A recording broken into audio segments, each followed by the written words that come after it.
Penuntun Saat Teduh Gereja Kristen Jakarta, Kamis 25 Juli 2024 dengan tema Membalut Luka Rasial. Firman Tuhan terambil dari Yunus 2 ayat 8-10 dan Yunus 4 ayat 10-11 berkata demikian.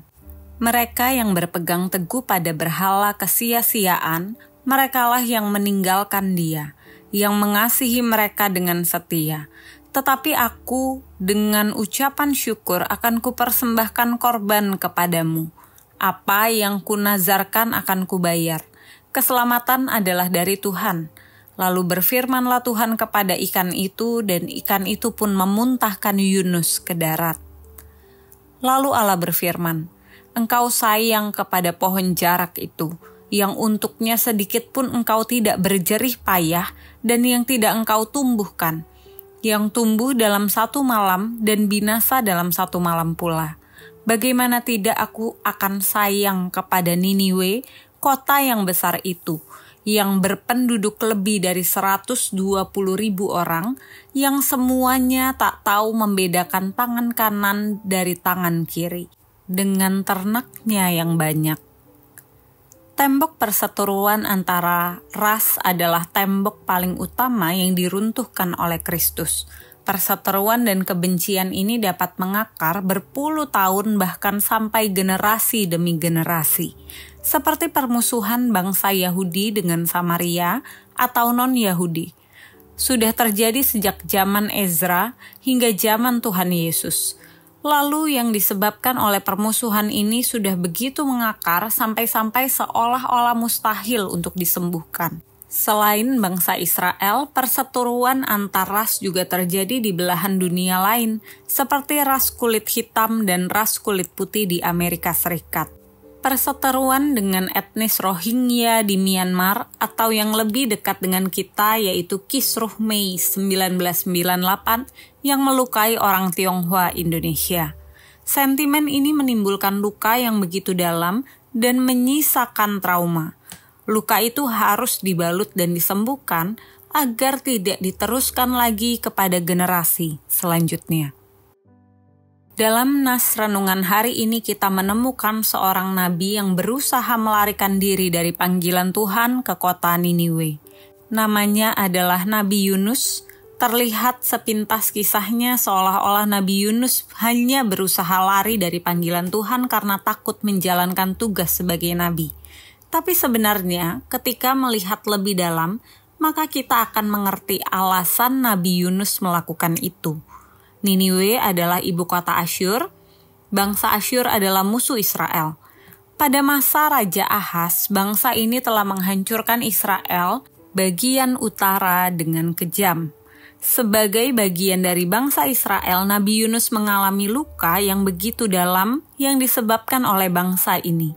Nabi Yunus dalam lukanya memilih berlari dari panggilan agar Niniwe mengalami pertobatan. Luka rasial dialami olehnya. Tuhan ingin Nabi Yunus membereskan lukanya.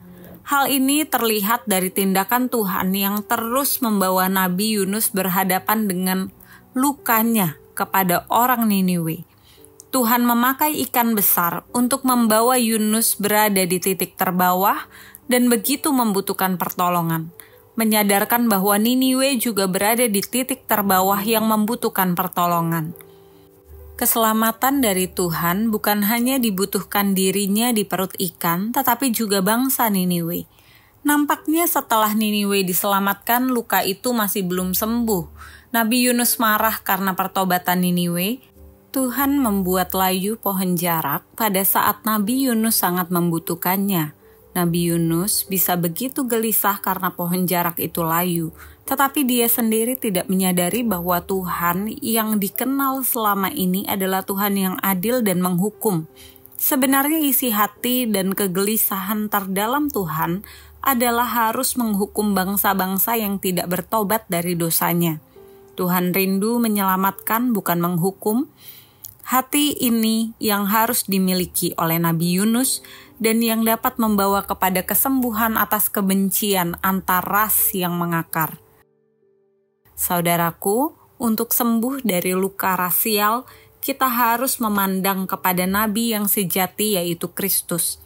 Selama pelayanannya di dunia, dia berulang-ulang menunjukkan kasih-Nya kepada segala bangsa.